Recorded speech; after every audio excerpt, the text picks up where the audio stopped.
রাজা এবং রানী তাদের ১.৫ বছরের বাচ্চাকে নিয়ে জঙ্গলে ঘুরতে বেরোয়।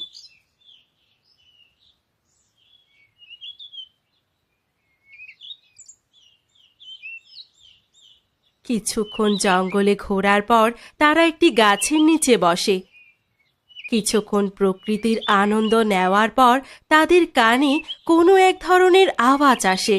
রাজা এবং রানী ভাবছিল হয়তো কোনো পশুর আওয়াজ। রানী, আমার মনে হচ্ছে জঙ্গলের পিছনে কোনো জন্তু আছে। তুমি এখানেই বাচ্চার সাথে থাকো, আমি দেখে আসছি।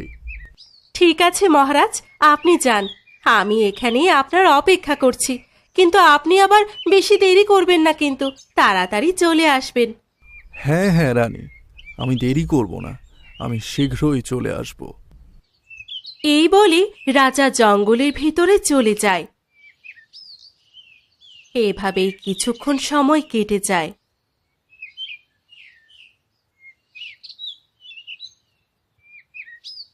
মহারাজ গেল তো গেলই, এখনো মহারাজ কেন আসছে না? আমার তো খুব তৃষ্ণা পেয়েছে।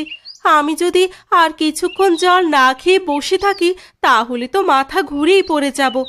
আমি একটা কাজ করি, আমি একটু জঙ্গলের পাশে গিয়ে দেখি আশেপাশে কোথাও নদী দেখতে পাই কিনা।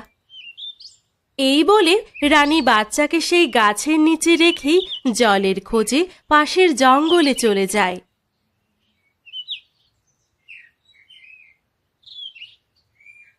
আজকে মনে হয় আমার দিনটা খারাপ। আজকে মনে হয় আমাকে খালি পেটেই ঘুমাতে হবে।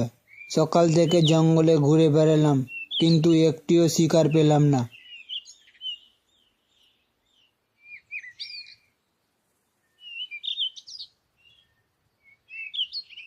শিয়ালটি নিজেই নিজের সাথে কথা বলতে বলতে যাচ্ছিল।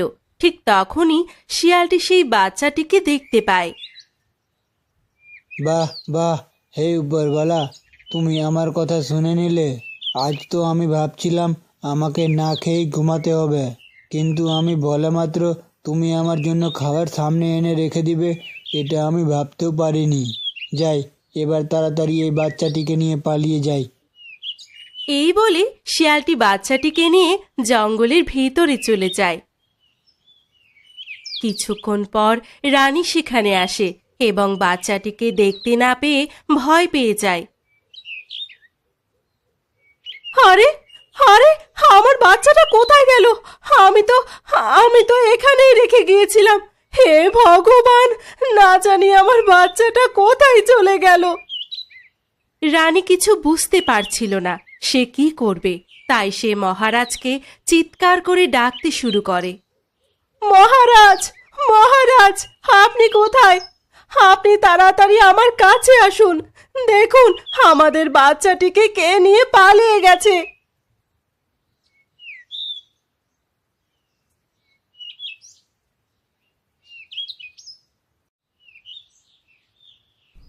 কি হয়েছে রানী?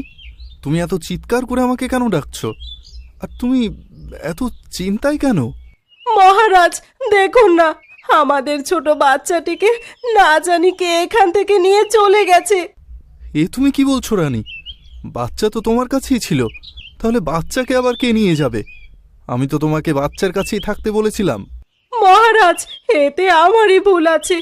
আমার খুব তৃষ্ণা পেয়েছিল, তাই আমি পাশের জঙ্গলে জলের খোঁজে গিয়েছিলাম, আর পাশের জঙ্গল থেকে এসে দেখি বাচ্চা এখানে নেই। আমার তো মনে হচ্ছে কোনো জন্তু জানোয়ার আমাদের বাচ্চাকে নিয়ে গেছে। মহারাজ, আপনি আমার বাচ্চাটিকে খুঁজে নিয়ে আসুন। আমি আমার বাচ্চাটিকে না পেলে মরেই যাব। বাচ্চাকে খোঁজার জন্য এখন আমাকে পুরো জঙ্গল খুঁজতে হবে রানী। তুমি এক কাজ করো, তুমি রাজমহলে ফিরে যাও। তোমার এই জঙ্গলে থাকা ঠিক হবে না। আমি বাচ্চাকে খুঁজে বের করছি।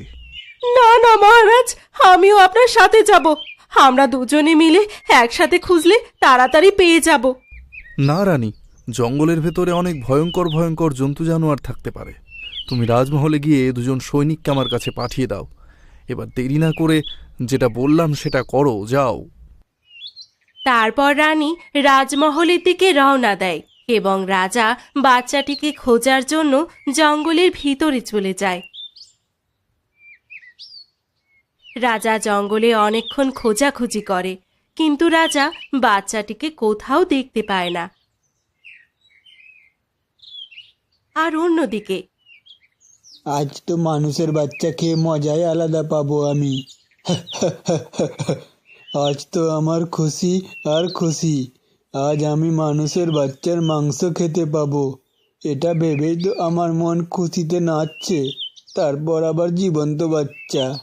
আজ রাত্রে তো আমার খুব ভালো ঘুম হবে বাচ্চাটিকে খেয়ে। শিয়ালের হাসির আওয়াজ পাশেই বসে থাকা বাঘের কানে যায়। এই শেয়ালের বাচ্চা এত জোরে জোরে হাসছে কেন? আর সে এত আজ খুশি কেন? মনে হচ্ছে সে আজকে অনেক বড় শিকার পেয়েছে। তার কাছে গিয়ে দেখতে হবে আমাকে। এই বলে বাঘটি শিয়ালের কাছে যায়।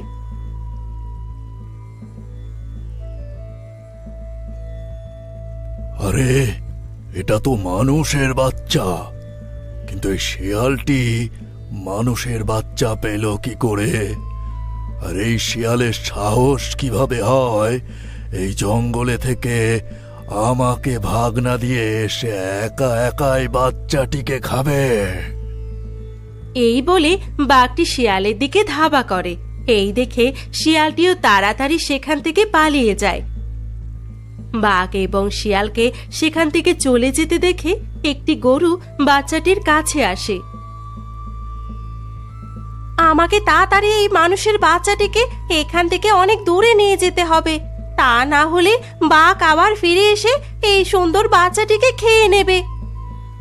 এই বলে গরুটি সেই বাচ্চাটিকে নিয়ে সেখান থেকে চলে যায়।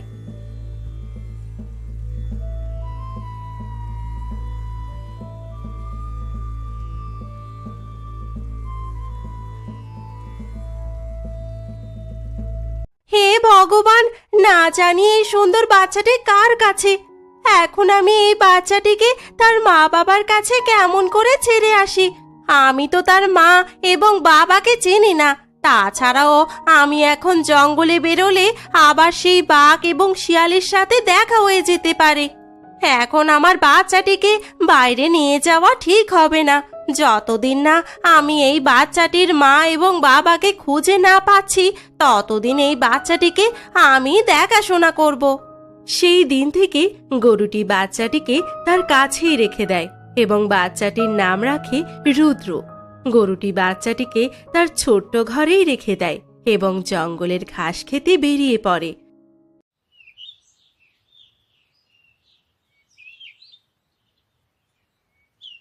সন্ধ্যাবেলা গরুটি ফিরে এসে বাচ্চাটিকে তার দুধ খাইয়ে দেয়। এভাবেই দেখতে দেখতে কয়েকটা বছর কেটে যায়। এখন সেই বাচ্চাটি বড় হয়ে গেছে। রুদ্র, আমি জঙ্গলে যাচ্ছি তোমার জন্য খাবার আনতে। তুমি কিন্তু ঘরের বাইরে একদম যাবে না। ঠিক আছে মা, তুমি যাও। আমি ঘর থেকে বাইরে একদম যাব না। তুমি কোনো চিন্তা করো না। আমি প্রতিদিনের মতোই আজও ঘরের ভেতরেই থাকবো, ঘর থেকে বাইরে যাব না। এই বলে গরুটি খাবার আনার জন্য জঙ্গলে চলে যায়। গরুটি মাঠে ঘাস খাচ্ছিল। ঠিক তখনই শিয়ালের নজর সেই গরুটির উপর পড়ে। সব মজা তো এই গরুটিরই। সারাদিন শুধু সবুজ সবুজ ঘাস পাতা খায় আর মজাতে থাকে। যত সমস্যা আমাদের মতো জন্তু জানোয়ারের। রোজ রোজ শুধু শিকার করে বেড়ানো আর কোনো শিকার না পেলে না খেয়ে ঘুমানো। যাই, আমি এবার নতুন কাউকে খুঁজি যাকে খেয়ে আমার পেটটা ভরতে পারবো। এই বলে শিয়ালটি সেখান থেকে নিজের খাবারের খোঁজে বেরিয়ে পড়ে। সন্ধেবেলা যখন গরুটি মুখে করে কলার থোকা নিয়ে যাচ্ছিল, তখন আবার শিয়ালের নজরে সেই গরুটি পড়ে। কিন্তু আমি একটা কথা বুঝতে পারছি না, গরুর তো ঘাস পাতা খেয়ে দিন চলে যাচ্ছে। গরুটি সারা জীবন এই জঙ্গলের ঘাস পাতা খেলেও তো এই জঙ্গলের ঘাস পাতা কমবে না। তাহলে গরুটি প্রতিদিন কার জন্য ফল নিয়ে যাচ্ছে? আজ আমাকে দেখতেই হবে এই গরুটি ফল কার জন্যে নিয়ে যাচ্ছে। এই বলে শিয়ালটি গরুর পিছন পিছন চলতে থাকে।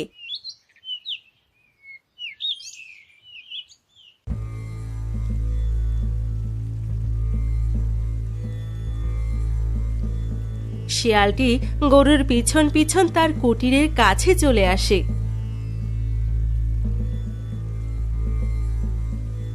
মা, তুমি চলে এসেছো। আমি অনেকক্ষণ ধরে তোমার অপেক্ষা করছি। আমার খুব খিদে পেয়েছে মা। আমাকে ক্ষমা করে দাও রুদ্র, আমি আজকে জঙ্গলের অনেক ভিতরে চলে গেছিলাম, তাই এত দেরি হয়ে গেল। আমি ভাবলাম জঙ্গলের আরেকটু ভিতরে গেলে অনেক মিষ্টি মিষ্টি ফল পাওয়া যাবে, তাই আজ আমি একটু জঙ্গলের ভিতরেই চলে গেছিলাম। না মা, তুমি আমার জন্য যেটা করছো সেটা কি কম নাকি? আর তাছাড়াও তুমি আমার জন্য যা ফল নিয়ে আসো সেগুলোর স্বাদ খুব সুন্দর। আমার তো তোমার জন্য চিন্তা হয়, তুমি আমার জন্য এত কষ্ট করো আর আমি ঘরেই বসে থাকি। আমি তো তোমার জন্য কিছুই করতে পারি না। মা, তুমি এক কাজ করো, আজ থেকে তুমি বাড়িতেই থাকবে আর আমি তোমার জন্য জঙ্গল থেকে ঘাস নিয়ে আসবো। আর আমার জন্য ভালো ভালো ফল আমি খুঁজে নেব। না না বেটা, তোমাকে জঙ্গলের ভিতরে যেতে হবে না। এই জঙ্গল জন্তু জানোয়ারে ভর্তি রয়েছে। অনেক কষ্ট করে আমি তোমাকে ছোট থেকে সেই বাঘ এবং শিয়ালের হাত থেকে লুকিয়ে বড় করছি। তুমি ঘরের ভিতরেই সুরক্ষিত, তোমার ঘরের বাইরে যাওয়া ঠিক হবে না। কুটিরের বাহির থেকে শিয়াল সব কথা শুনে নেয়। আচ্ছা, তাহলে এই ব্যাপার। এই বাচ্চাটি সেই বাচ্চা যাকে আমি জঙ্গল থেকে চুরি করে খাওয়ার জন্য নিয়ে এসেছিলাম। আর বাগদাদা জানে যে আমি সেই বাচ্চাটিকে হজম করে নিয়েছি। আমি এখনই যাব বাগদাদার কাছে আর গিয়ে সব কথা বলে দেব।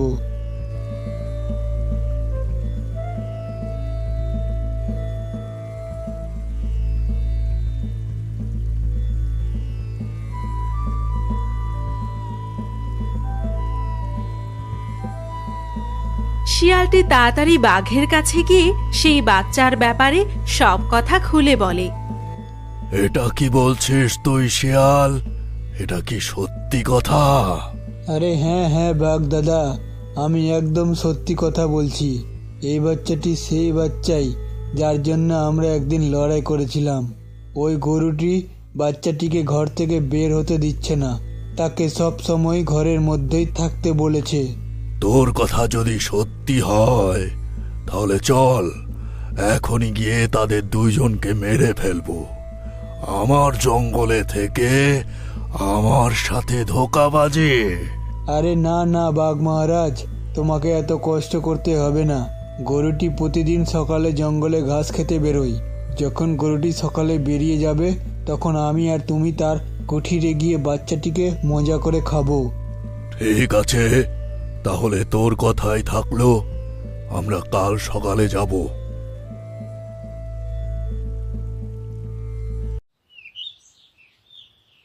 রুদ্র, আমি জঙ্গলে যাচ্ছি। আজ আমি জঙ্গলের অনেক ভিতরে গিয়ে তোমার জন্য খুব মিষ্টি মিষ্টি ফল নিয়ে আসব। ঘরের মধ্যে থেকে আমার জন্য অপেক্ষা করবে, ঘর থেকে একদম বেরোবে না কিন্তু। ঠিক আছে মা, আমি এখানেই তোমার অপেক্ষা করব, ঘর থেকে কোথাও বেরোবো না।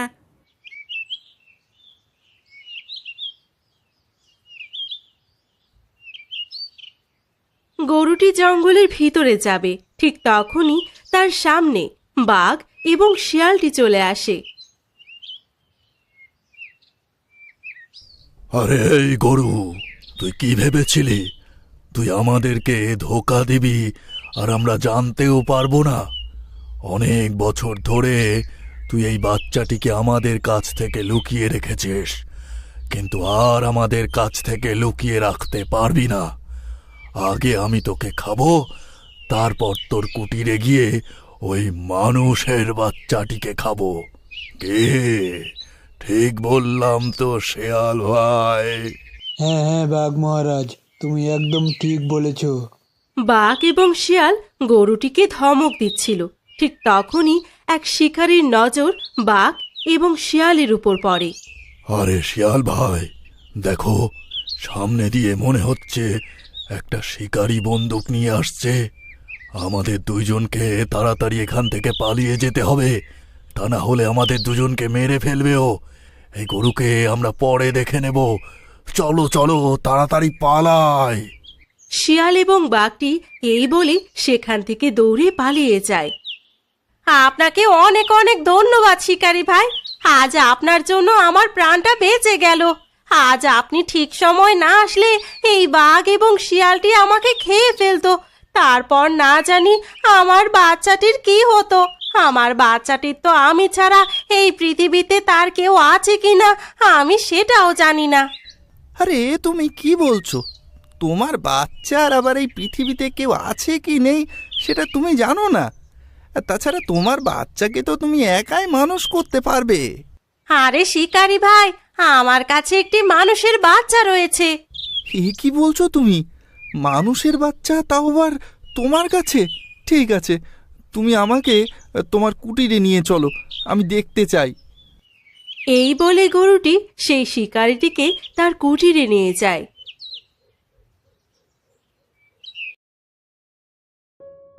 আপনাকে অনেক অনেক ধন্যবাদ। আজ আপনি না থাকলে আমার মাকে সে বাঘ এবং শিয়ালটি খেয়েই ফেলতো। আরে ঠিক আছে ঠিক আছে, কোনো ব্যাপার না বাচ্চা। আমার তো বিশ্বাসই হচ্ছে না গরু যে তুমি এই বাচ্চাটিকে ছোট থেকে এত বড় করেছো। কিন্তু তোমাদের দুইজনের এই জঙ্গলের ভেতরে কুটিরের মধ্যে থাকা ঠিক হবে না। তোমরা দুজন এক কাজ করো, তোমরা দুজন আমার বাড়িতে চলো। আমার ওই পৃথিবীতে কেউ নেই, আজ থেকে তোমরা দুজন আমার বাড়িতেই থাকবে। এই বলে তারা দুইজন সেই শিকারীর পিছন পিছন তার বাড়ি থেকে রওনা দেয়।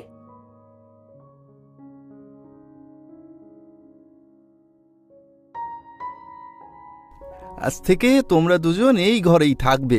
এই গ্রামে তোমাদের আর কোনো ভয় নেই।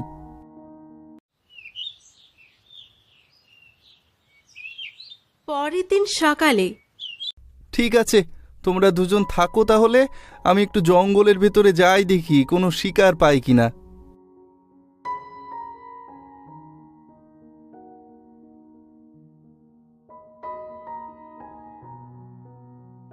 মা, তুমি এবার এখানে আরাম করো।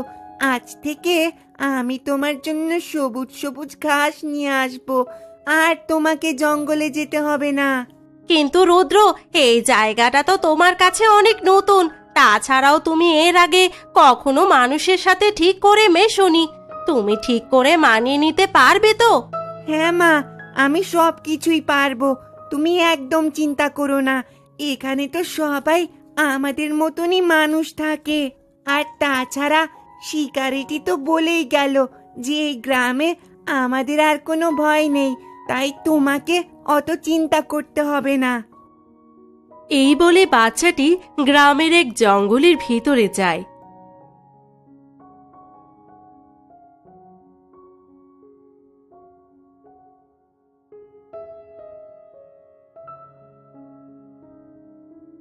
আরে, এখানে তো তেমন কোনো সুন্দর সুন্দর ঘাস দেখতে পাচ্ছি না। মা তো আমার জন্য অনেক কষ্ট করে সুন্দর সুন্দর ফল নিয়ে যেত। এখন আমার উচিত মার জন্য ভালো ভালো ঘাস নিয়ে যাওয়া। আমি এক কাজ করি, আমি আর একটু ভেতরের দিকে গিয়ে দেখি। এই বলে রুদ্র জঙ্গলের আর একটু ভিতরের দিকে যায়।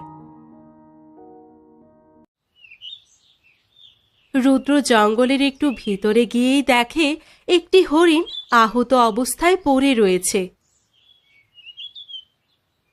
আরে, তোমার শরীর তো অনেক আহত।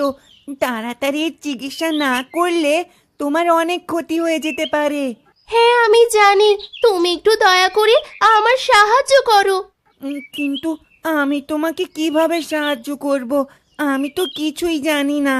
তোমাকে কিছু করতে হবে না, তুমি শুধু ওই পাশের জঙ্গলে গিয়ে একটু খোঁজাখুঁজি করো।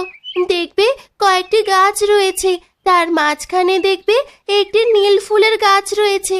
সেই ফুলটি শুধু তুমি নিয়ে এসো, তাহলেই আমি ঠিক হয়ে যাব। আচ্ছা, আমি বুঝেছি। আমি এখনই নিয়ে আসছি। তারপর রুদ্র পাশের জঙ্গলে গিয়ে নীল ফুলটিকে খোঁজাখুঁজি শুরু করে। কিছুক্ষণের মধ্যেই রুদ্র সেই নীল ফুলটিকে দেখতে পেয়ে যায়।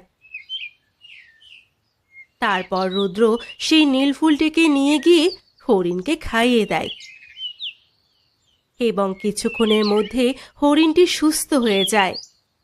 তোমাকে অনেক অনেক ধন্যবাদ, তুমি খুব ভালো ছিলে। আরে না না, তোমাকে ধন্যবাদ জানাতে হবে না, এটা তো আমার কর্তব্য। আর তাছাড়া তোমাকে সাহায্য করে আমার অনেক খুশি হয়েছে। ঠিক আছে, এবার আমি চলি।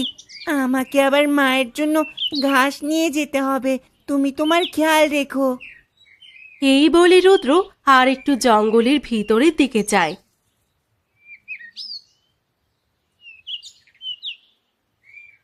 কিছু দূর যাওয়ার পর রুদ্র একটি সাধু বাবাকে দেখতে পায়। সাধু বাবাকে ধ্যানে বসে থাকতে দেখে রুদ্র তার দিকে তাকিয়ে থাকে, কারণ এমন দাড়িওয়ালা মানুষ রুদ্র এর আগে কখনো দেখেনি। রুদ্রকে দাঁড়িয়ে থাকতে দেখে সাধু বাবা নিজের ধ্যান ভেঙে দেয়। আরে বালক, তুমি কে? আর তুমি এই জঙ্গলের ভেতরে কি করছো? আমার নাম রুদ্র, আর আমি আমার মায়ের জন্য সবুজ সবুজ ঘাস নিতে এসেছি। আমি আপনার মতো মানুষ এর আগে দেখিনি, তাই আমি আপনাকে দাঁড়িয়ে দাঁড়িয়ে দেখছিলাম। আমার মতন মানুষ দেখনি মানে? তোমাদের গ্রামে কি কেউ দাড়ি মোছ রাখে না নাকি? আরে না না, আসলে আমি আর আমার মা গতকালই এই গ্রামে এসেছি। আমরা দুজন এক শিকারির বাড়িতে থাকছি। বাকি আমি ছোট থেকেই মার সাথে জঙ্গলে এক কুটিরে থাকতাম। সেখানে কোনো মানুষ থাকতো না। মানুষ থাকতো না মানে? তোমার মাও তো মানুষ নাকি? না, আমার মা একজন গরু। তারপর রুদ্র জঙ্গলে ঘটে যাওয়া সমস্ত ঘটনা সাধু বাবাকে বলে দেয়। ও আচ্ছা, এই ব্যাপার। তারপর দুজনে একে অপরের সাথে কথা বলছিল। ঠিক তখনই সাধু বাবার নজর রুদ্রের গলায় পড়ে থাকা মালার উপর যায়। তোমার গলার এই মালাটি কোথা থেকে এসেছে তুমি কি জানো? না, আমি এই মালা সম্বন্ধে কিছু জানি না। তবে মা আমাকে বলেছে যে এই মালাটি ছোট থেকেই আমার গলায় আছে। তোমার এই মালা শুধুমাত্র আমাদের গ্রামের মহারাজের বংশের মানুষদের গলায় থাকে। তার মানে তুমি কি মহারাজের হারিয়ে যাওয়া সন্তান? আমাকে এখনই মহারাজের কাছে যেতে হবে। এই বলে সাধু বাবাটি মহলের দিকে রওনা দেয়। দাড়িওয়ালা মানুষটি যে কি বলল আমি তো কিছুই বুঝতে পারলাম না। আমি মায়ের জন্য ঘাস নিয়ে যাই।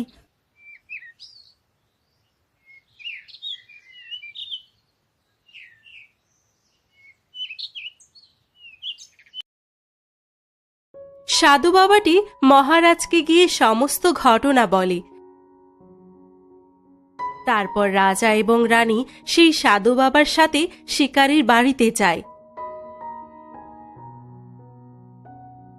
গরুটি রাজা এবং রানীকে সমস্ত ঘটনা বলে। হ্যাঁ, এটাই তো আমাদের সেই হারানো বাচ্চা।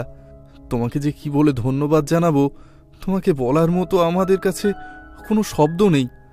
চলো বাবা, চলো, তুমি আমাদের সাথে রাজমহলে চলো। তোমার জায়গা রাজমহলে, এখানে নয়। আমি আপনার সাথে রাজমহলে যাব, কিন্তু আমি একা নই, আমার মাকেও সাথে নিয়ে যেতে হবে।